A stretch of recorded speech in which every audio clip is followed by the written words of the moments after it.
আমরা এই কথাটাই বলছিলাম যে ঈদের নামাজকে ব্যবহার করে যে কোনো ধর্মীয় অনুষ্ঠানকে ব্যবহার করে রাজনীতি করা, রাজনৈতিক বার্তা দেওয়া, এইটা অপরাধ।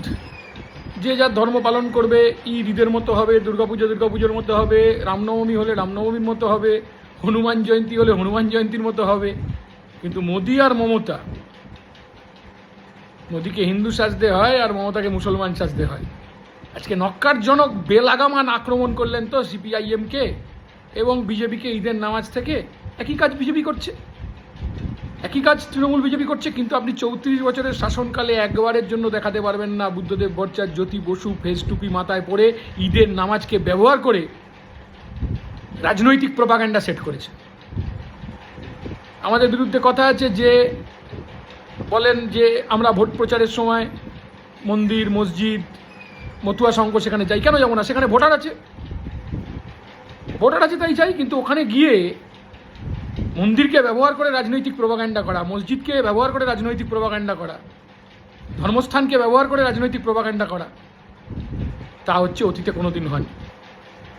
আরে সংখ্যালঘু মানুষজন যাদের গিয়ে ভাষণ দিলেন, আজকে মুখ্যমন্ত্রী যাদের কাছে গিয়ে ভাষণ দিলেন, বামপন্থীদের আক্রমণ করলেন, সেই সংখ্যালঘু মানুষদেরও বিরাট ভূমিকা আছে দেশের স্বাধীনতা আন্দোলনে। বহু সংখ্যালঘু মানুষজন, ভারতবর্ষের সংখ্যালঘুরা, তারা স্বাধীনতা আন্দোলনে অসাধারণ ভূমিকা নিয়েছিলেন। তারা আপনাকে কি দায়িত্ব দিয়েছিলেন নাকি ব্রিটিশ সাম্রাজ্যবাদের কাছে বিকিয়ে আসার, কৃতজ্ঞতা প্রকাশ করার দায়িত্ব দিয়েছিলেন নাকি? আজকে যে ঘটনা ঘটলো, এই ঘটনাটাই আমরা সবসময় বলে আসছি যে ধর্ম যে যার পালন করবে, কোনো অসুবিধা নেই। কিন্তু ঈদের নামাজকে ব্যবহার করে যত মমতা বিজেপিকে বা অন্য বিরোধীদের আক্রমণ করবে, বিজেপি ঠিক রামনবমীকে ব্যবহার করবে।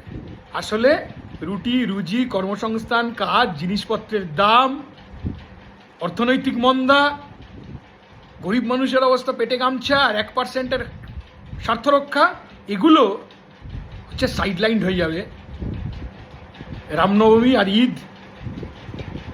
আর সেই প্রোগ্রামে গিয়ে, ধর্মীয় প্রোগ্রামে গিয়ে আক্রমণ, ধর্মীয় প্রোগ্রামকে ব্যবহার করে রাজনীতি করা, এইটা হচ্ছে সুবিধাবাদ।